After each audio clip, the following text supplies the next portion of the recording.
अताउल्लाह ताड़ा साहब, पहले आपकी तरफ आते हैं। आज कोर्ट में ये कहा शहबाज शरीफ साहब ने कि मुझसे बड़ी बदतमीजी की गई, मेरा मजाक उड़ाया गया, लेकिन इसका फौरी जवाब आया है एफआईए के तर्जुमान की जानिब से, और उन्होंने कहा कि हमने तो बड़ा अच्छा ट्रीट किया था, बड़ी तमीज से उनको लेकर आए, चाय कॉफी पिलवाई। इशू ये है कि जो जो सवाल उनसे किए उनके जवाब नहीं देते। हम सवाल करते हैं कि प्रॉपर्टीज और गाड़ियां कहां से आई, तो वो कहते हैं कि बेटों से पूछो। कोई और सवाल करते हैं उनसे उनके केस के बारे में, तो वो कहते हैं कि मैंने ऑरेंज ट्रेन बनाई, मैंने मेट्रो बस बनाई, मैंने कौम की खिदमत की। तो वो जवाब नहीं देते और केस से तवज्जो हटाने के लिए ऐसी बातें कर रहे हैं। बहुत शुक्रिया शहजाद इकबाल साहब। फॉर्चुनेटली मैं इस पेशी पे शहबाज शरीफ साहब के साथ गया और साथ ही वापस आया, और मुझे तफ्तीशी टीम से मिलने का भी मौका मिला। और मैं जहाँ तफ्तीश हो रही थी वहाँ तफ्तीश के हेड से और तमाम लोगों से मेरी मुलाकात भी हुई। मैं 10 मिनट उनके साथ बैठा भी रहा। देखिए, बात यह है कि जो तफ्तीशी टीम के हेड हैं वो कुछ अंडर प्रेशर नज़र आए। कमरे के अंदर कुछ कैमरास भी लगे हुए थे, और हमें ये बखूबी इल्म है कि ये तमाम तर कार्रवाई अफसरान बाला को और हुकाम बाला तक पहुँचाई जाती है। शहजाद अकबर साहब का विज़िट एफआईए इसी ऑफिस का आज से चंद हफ्ते पहले, आपको याद होगा, वो लाहौर आए थे, उन्होंने विज़िट किया, एफआईए की तफ्तीशी टीम से मुलाकात की। तो वो जब लाइव प्रोसीडिंग्स चल रही हों तो अफसरान खासे अंडर प्रेशर होते हैं, और मेरी मौजूदगी में भी तफ्तीशी टीम के हेड ने शाउट किया अपने ही एक अफसर पे। शहबाज शरीफ साहब जब जाके बैठे तो एक अफसर अंदर आया, उसको तफ्तीशी टीम के हेड डॉक्टर रिजवान ने चीख कर कहा कि मैं तुम्हें देख लूँगा, वो जो रात को बंदा दुबई भागा है वो तुमने भगाया है, और वो किस तरीके से भागा है ये तमाम तर तफ्तीश मैं खुद करूँगा, और आपने इसमें कोताही बरती है, आपने इसमें जो है आपकी मिली भगत है। और चीखना शुरू किया और चिल्लाना शुरू कर दिया, जिस पर ऑब्वियसली आप एक तफ्तीश कर रहे हैं, आपने अगर आपस में गुफ्तगू करनी है, आपस में मामला तय करने हैं, तो वो आप अपने टाइम पे कीजिए। And he was shouting at the top of his lungs, जिसको अंग्रेजी में कहते हैं। उन्होंने एक चीखो पुकार वहाँ पे बर्पा कर दी, और उसके बाद अपनी ही टीम से बदकलामी शुरू कर दी। तो शहबाज शरीफ साहब ने इस मौके पे पूछा कि मैं बैठूं या मैं जाऊं, तो उन्होंने कहा नहीं नहीं आप बैठे रहिए, हम आपसे तफ्तीश करेंगे, वो एक और मामला था वो हम डिस्कस कर रहे हैं। उसके बाद शहबाज शरीफ साहब से जब तफ्तीश हो गई, गाड़ी में जाके मैं और शहबाज शरीफ साहब बैठे, तो मुझे एक अफसर ने कहा जी आपको बुला रहे हैं अंदर। मैं अंदर गया तो मुझे उन्होंने बिठाया, और मेरी मौजूदगी में अपने ही अफसर को कहा चीख के कि जी ये 25 अरब रुपया मैंने जमा कराया है इन अकाउंटों में, मैं किधर जाऊं, मैं क्या करूं, और मैं छोड़ जाऊंगा, मैं फलां कर दूंगा। तो ये मेरी मौजूदगी में भी इस तरह की बात हुई। फिर मुझे कहने लगे जी आपने जो सवालात दिए गए थे मियाँ साहब तक नहीं पहुँचाए, तो हम मियाँ साहब को दोबारा बुलाते हैं, उनकी तैयारी नहीं थी। गाड़ी से फिर मियाँ शहबाज शरीफ साहब को वापस बुलाया गया, उनको अलहदा कमरे में बिठाया गया, मुझे अलहदा कमरे में बिठाया गया। हमें समझ नहीं आई कि इस चीखो पुकार की क्या ज़रूरत थी, दोबारा बुलाने की क्या जरूरत थी। आपने बड़ी तफसील से ये पूरी वाकया बताया जिसमें आप भी वहां पे मौजूद थे, लेकिन इसमें कहीं पे भी आप ये कह रहे हैं कि बराए रास्त शहबाज शरीफ साहब से बदतमीजी नहीं की गई, उनसे कोई बेहुदा गुफ्तगू नहीं की गई, या उनका मजाक नहीं उड़ाया गया हंस हंस के बड़ी आवाज में, जो कि शहबाज शरीफ साहब ने आज जज साहब को कहा। नहीं, देखिए, एक तो ये जो चीखो पुकार थी ये एक प्रेशर डालने का टैक्टिक था। दूसरा, कहा गया कि जी ये 25 अरब रुपया है, ये अकाउंटों में खुद ही आ गया, ये किसने जमा कराया, ये कौन सा चैनल था जिसके थ्रू आया, और ये हमने जमा कराया है, यानी तंजिया जुमले कसते रहे और मजाक करते रहे। तो मैं समझता हूँ कि ये तफ्तीश का तरीका नहीं है। और ये भी बात शहजाद साहब याद रहे कि ये वही शख्स है जो JIT का हेड था जहांगीर तरीन की इंक्वायरी में, और बार्गेन करके NRO दे के इसको हटाया गया क्योंकि ये जहांगीर तरीन को गिरफ्तार करना चाहते थे। तो ये अब मुझे समझ नहीं आती कि मुझे जरा मौकिफ लेने दें इंक्वायरी के लिए फारूक हबीब साहब, मगर हमारी इंक्वायरी आप उससे करवाना चाहते हैं। क्योंकि एफआईए तो मातहत है, हुकूमत के नायब एक इंडिपेंडेंट इदारा है, लेकिन एफआईए तो आपके मातहत है। अब कोई भी शख्स जिसको पूछगछ के लिए बुलाया गया हो, ठीक है, तहकीकात करना जिम्मेदारी है इदारों की, लेकिन कोई शख्स जो मुल्जिम है उस पर जुर्म साबित नहीं हुआ है, उससे क्या जरूरत है इस तरह बिहेव करने की, बदतमीजी करने की? पूछगछ करें, सवाल करें। देखें, बात यह है कि ये तो एक अलीफ लैला की इनकी कहानी है, ये आप पूरी रात भी सुनते रहेंगे ना तो उसमें आपको समझ नहीं आएगी कि इनके साथ क्या मामला हैं, बुनियादी तौर के ऊपर क्या चीज़ है। अब शहबाज शरीफ क्या चाहते हैं कि इनके साथ जो है वो किसी 5 स्टार होटल में बुला के एक अच्छे से कॉफी शॉप के ऊपर बिठा के चाय बिस्किट सैंडविच की खिदमत करके फिर इनके साथ तफ्तीश की जाए। बुनियादी चीज है जो सवालात इनको उनके रवैया भूल गए। क्या इनके साथ कोई ऐसी तफ्तीश हुई है? ये थानों में लोगों को गिरफ्तार करवा के ठुकाई करवा कर तफ्तीश किया करते थे। खुद अफसरान के साथ आपने कई वीडियोस मौजूद हैं, उंगली हला हला के जो है वो उनके ऊपर शाउट किया करते थे। आज वो शहबाज शरीफ जो हैं आज रोते धोते नजर आ रहे हैं। क्या हो गया? आप शेर बने, आप तो शेर पंजाब आप कहते थे ना। आप आज आप जो है वो भीगी बिल्ली की तरह जो है वो रोते नजर आ रहे हैं, आंसू बहाते नजर आ रहे हैं। बुनियादी चीज ये आप ये बताएं कि ये 3.5 अरब रुपया जो आपका चाय पिलाने वाला मलक मकसूद है आया, आपकी एक पीएन गुलजार खान मरहूम 2015 में फौत हो जाते हैं, उनके अकाउंट में 2015 के बाद भी 1.5 अरब रुपया आ जाता है, उसका हिसाब भी बता रहे। ये मसरूर अनवर कौन है? ये शोएब कमर कौन है जो आपके कैश बॉयज से जो पुलिस एस्कॉर्ट्स के अंदर 96H के अंदर पैसे आपको पहुंचाते थे? एक बुनियादी सवाल का जवाब आप ले लें कि सलमान शहबाज की कमर में कौन सा दर्द है, कौन सी बीमारी है जिसका इलाज वो लंदन में बैठ के करवा रहे हैं? शहबाज शरीफ साहब आज के जनाब मैं सलमान को बुला रहा हूं, सलमान आपका नुक्ता आ गया। आप कह रहे हैं कि बेसिकली सवालात के जवाब नहीं दे रहे। दो बड़े अहम सवाल है अता साहब।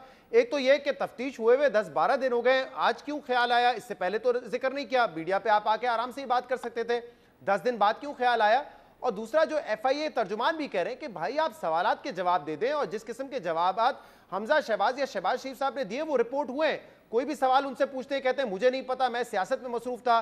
फिर कोई सवाल पूछते तो कहते हैं कि सुलेमान शहबाज से पूछें, सुलेमान शहबाज पाकिस्तान नहीं आते। देखिए, सबसे पहली बात यह है कि 3.5 साल से हमारा मीडिया ट्रायल हो रहा है शहजाद इकबाल साहब। ये जो नैब की तफ्तीश थी ये अक्टूबर 2018 में शुरू हुई और 3 साल हमने पेशियां भी भुगती, हमने ट्रायल कोर्ट भी भुगता, हम हाई कोर्ट भी गए। एक धेले का एसेट बियॉन्ड मीन साबित नहीं हुआ। हाई कोर्ट के फुल बेंच के सामने नैब ने कहा कि जी हमने करप्शन का इल्ज़ाम तक नहीं लगाया। अब हमारी प्ली क्या है? हमारी प्ली ये है कि हमारे जो भी एसेट्स हैं, हम 3-4 दफ़ा पार्लियामेंट में इलेक्ट हुए हैं, हमने ड्यूली डिक्लेयर किए हैं फेडरल बोर्ड ऑफ रेवेन्यू में, इलेक्शन कमीशन ऑफ पाकिस्तान में नंबर 1। नंबर 2, हमने फर्गुसन की एक ऑडिट रिपोर्ट जब खानदान के एसेट्स का बंटवारा हुआ 2004 में, उसमें शहबाज शरीफ साहब की फैमिली के, सिर्फ शहबाज शरीफ और उनके बेटों की फैमिली के 95 करोड़ के एसेट्स थे। ये रिपोर्ट मैंने खुद हाई कोर्ट में पेश की। किसी किस्म का कोई किकबैक कमीशन, किसी किस्म का कोई ऐसा ट्रांजैक्शन नहीं है। मेरे पास वक्त महदूद होता है, लेकिन अता साहब मैं सिर्फ ये पूछ रहा हूं कि ये जो चीजें हैं ये जवाब देते ना, ये तो बाकायदा जवाब दिए ना उन्होंने कि मुझसे ना पूछे, मैं सियासत में मसरूफ था। होता क्या है? शहबाज शरीफ साहब ये भी कहते हैं कि मेरे बेटे से पूछो। देखिए, मैं अर्ज करता हूं, मैं उसकी वजह बताता हूं। ये तमाम तर चीजें अगर आप कहेंगे तहरीरी बयान मेरे पास है, शहबाज साहब का भी, हमजा शहबाज साहब का भी, ये बातें उसमें दर्ज हैं। और ये भी दर्ज है कि Shahbaz Sharif is neither a share holder nor a director, और उनका मिल के अफेयर से कोई ताल्लुक नहीं रहा कभी भी। नंबर 1, ये हमने तहरीरी जवाब दिए। एक निजी चैनल को बाकायदा खबर लीक की गई झूठी, मैंने फिर उसी चैनल पे जाके तरदीद की जिसमें उन्होंने कहा कि जी हमें नहीं पता, आप फलां से पूछें। मैं इन बातों की तरदीद कर चुका हूं, मेरे पास रिटन डॉक्यूमेंट्स मौजूद हैं। ये 3.5 साल से मुझे थोड़ा आगे बढ़ने दें और एक और मौजू पे बात कर रहे हैं। आज दोनों से आपने दूसरा सवाल किया ना, आज क्यों हमने ये बात की? आज इसलिए की क्योंकि आज हमें जज साहब जो हमारे सुपरवाइजरी जज हैं, जिनके जेर निगरानी ये तफ्तीश हो रही है, जिन्होंने हमें बेल दी है, उनके सामने ऑफिशियली हमें एक मौका था, तो हमने आज उनके सामने अपनी मारूजात रखी, क्योंकि ये ऑफिशियल फोरम था जहां पे सबसे पहले ये बात रखी जानी चाहिए थी। सही है। अब फारूक हबीब साहब एक और इशू पे बात करनी है। शहबाज गिल साहब ने कल ये ट्वीट किया कि जिस तरह की घटिया जबान इस्तेमाल की जा रही है मरियम नवाज और बिलाल भुट्टो ज़रदारी की तरफ से, अब हम भी वैसा ही जवाब देंगे। फिर अता साहब ने उस पर कहा कि हमारा नाम बदल देना अगर हमने नाक से लकीरें ना निकलवाई। ये किस किस्म की ट्वीट्स और जबान इस्तेमाल की जा रही है, बजाय इसके कि सियासी रहनुमा होने के नाते आप लोग अवाम में एक पॉजिटिव मैसेज भेजें, इस पोलराइजेशन को कम करें, तहजीब से बात करें, अखलाकियात का कुछ दर्स दें अवाम को। आप बदतमीजी पे लगे हुए आपस में एक दूसरे के साथ, मतलब यही चाहते हैं कि इसी किस्म की गंदी सियासत होती रहे इस मुल्क में? देखें, बात यह है बुनियादी तौर के ऊपर कि आजाद जम्मू कश्मीर के अंदर इंतखाबात हो रहे हैं। आप उन इंतखाबात के हवाले से अपने मंशूर के ऊपर बात करें।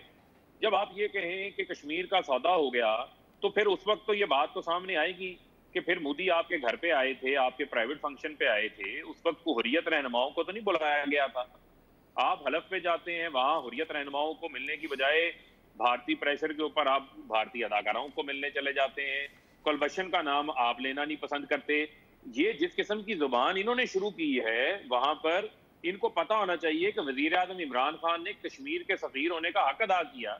आज वेस्टर्न मीडिया दुनिया में मोदी के खिलाफ लिख रहा है क्योंकि वजीर आजम ने फारूक साहब, सियासी इल्जाम तो किसी भी नौयत के हो सकते हैं, ये आप लोगों ने भी लगाए हैं जब आप ऑपोजिशन में थे। फारूक साहब, सियासी इल्जाम तो किसी भी नौयत के हो सकते हैं हमारी सियासत में, ये तो आपको पता है, लेकिन मैं सिर्फ लैंग्वेज की बात कर रहा हूं। जो बदतहजीबी और बदतमीजी वाली लैंग्वेज है उसको तो आप टोन डाउन कर सकते हैं ना। देखें, मैं भी उस लैंग्वेज की बात कर रहा हूं कि जिस किस्म की लैंग्वेज इन्होंने इस्तेमाल की, उससे ये कश्मीरियों की जो पुरअमन जद्दोजहद है उसको कोई फायदा नहीं पहुंचा रहे, बल्कि उसको नुकसान पहुंचा रहे हैं। इनके अजमल कसाब के बयान को आलमी अदालत के अंदर भारत बढ़ा चढ़ा के जो है वो चलाता रहा था। इनको सोच समझ के जुबान इस्तेमाल करें ना। आप बताएं कि आपने 5 साल आजाद कश्मीर में क्या किया, कितनी महरूमियां दूर की, कितना सही। अब मुझे जरा क्विकली इसका जवाब लेने दें अता साहब से। अता साहब, पार्टी के डेप्यूटी सेक्रेटरी जनरल हैं आप, अगर आप ये कहें बदतमीजी ना करो, बकवास ना करो, नाक से लकीरें ना निकलवा दी तो नाम बदल देना, आपके ख्याल में ये लैंग्वेज जेब देती है? और अगर बार बार इस किस्म के जुमले जब कहे जाते हैं किसी रहनुमा की जानिब से या कई रहनुमा की जानिब से, तो फिर ये समझा जाए ना कि जो पार्टी की क्यादत है वो इसको इंडोर्स करती है, वो आपको शाबाशी देती है, थपकी देती है, इसीलिए आप ये रुझान जो है वो जारी रखते हैं। एक तरफ मैं दो आपको कंपैरिजन बता दूं। एक तरफ था शलवारें गीली, गिरेबान से घसीटो, ठोक दो, फेंटा चढ़ा दो, उल्टा लटका दो, मारो और गालम गलोच थी। दूसरी तरफ था इमरान साहब। हमारे लीडर ने हमेशा इमरान साहब कह के पुकारा, जितने भी बुरे हालात हों। इनकी पार्टी में अनफॉर्चुनेटली कल्चर है जिन्ना लुच्चा ओना उच्चा वाली बात है, वहां शाबाश मिलती है। और यकीन माने मेरी पार्टी में मेरे पे तनकीद होती है इस बात पे, और ताली दोनों हाथों से बजती है। पहल ये करते हैं, मेरी ना तरबियत है ना मेरा मिजाज है, मगर अगर कोई अपने आप को 30 मार खान समझे और बद तहजीबी करे तो फिर हम उसका कर्ज नहीं रखते, सूद समेत उसका कर्ज वापस करते हैं। मगर इससे होता क्या है, इससे फायदा कैसे पहुंचता है? क्या आपके वोटर्स भी यही लैंग्वेज सुनना चाहते हैं? या तो वो अगर बदतमीजी कर रहे हैं तो आप कम से कम इखलाकियात दिखाएं, ऊंचापन तो यही होगा ना। लेकिन अगर आप कहेंगे कि वो ये करेंगे हम भी ये करेंगे, तो फर्क तो दोनों में नहीं रह जाएगा ना। फिर यही बहस होगी कि पहले किसने किया। शहजाद साहब, एक हर बात की एक लिमिट होती है। इन्होंने हमारी पेशेंस इतनी टेस्ट किया, हमने इनको बहुत तहम्मुल मिजाजी से, बहुत बुर्दबारी से डील किया, मगर अब ये बढ़ते जा रहे हैं हद से ज्यादा। आपको याद होगा फवाद चौधरी ने समी इब्राहिम को थप्पड़ मारा, कोई क़यामत नहीं आई। हर रोज सहाफियों को गालियां पड़ती हैं, तशद्दुद होता है, कोई क़यामत नहीं आती। सियासी रहनुमाओं को गालियां ये लोग देते हैं, और ये सारे नहीं हैं। मैं फरूख हबीब की बात नहीं करूंगा, फरूख हबीब ग्राउंड लेवल का पॉलिटिकल वर्कर है, तहजीब और तमद्दन के दायरे में बात करता है। मगर अनफॉर्चुनेटली जो पैराशूटर हैं, शहबाज गिल टाइप गैर सियासी लोग हैं, जिनको अपनी पोजीशन को मुस्तहकम करना है, वो बहुत बहुत शुक्रिया। आप दोनों से बस यही अर्ज कर सकते हैं, और के दूसरे रहनुमाओं से ये कह सकते हैं कि अगर एक गलत काम कर रहा है तो वो नहीं करना चाहिए, लेकिन उसकी देखा देखी में दूसरी पार्टी भी उसी तरह जवाब देगी, तो इससे तो तासुर ये मिलता है जैसे कि आप लोगों, आपके जो वोटर्स हैं, आपके जो फॉलोअर्स हैं, वो एंजॉय करते हैं और वो शायद आपसे कहते हैं कि आप भी इसी तरह जवाब दें। होना ये नहीं चाहिए, कुछ जरा कंट्रोल होना चाहिए, अखलाकियात होनी चाहिए। सियासत में इल्जाम लगाएं वो तो लगते आएंगे, लेकिन जो ज़बान है वो देखने की ज़रूरत है।